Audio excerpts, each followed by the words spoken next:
tomando nota que hopi gente no último momento nanta começar a buscar informação e chama-nos para por haya e vacuna na de caso que vacuna de quentura gelta hopi pedir de na aqui e nanta vira desesperar passou na nota haya cita esse é o motivo que hopi importante para aclarar essa aqui que para vacuna de quentura gel bo mester toma essa aqui pelo menos 10 dias para me que bo viaja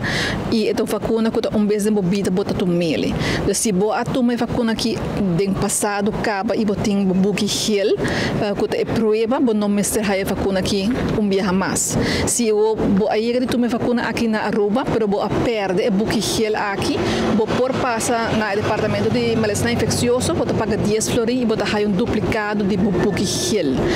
Se nunca bo hai vacuna de quentura gel, pero bota viajando para país de risco,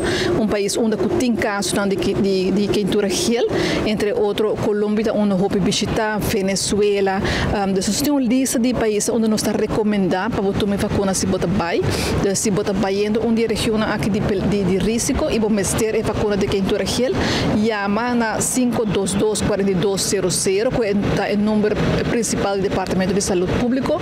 trempang, mais que 10 dias, para por haya cita, para por buscar a vacuna agora é cerca de nós e essa que custa 31 florin. Se vacuna tem suficiente para requerer cita, dessa hora é para tu não por walk-in, a vacuna nós não tem single doses, nós temos que trazer para doses, nós temos que ter uma lista de pessoas, dessa hora é esse motivo que nós mestre para gente não chama e trazer uma cita para por haya na vacuna. Na número principal do Departamento de Saúde Pública, que é 522-4200.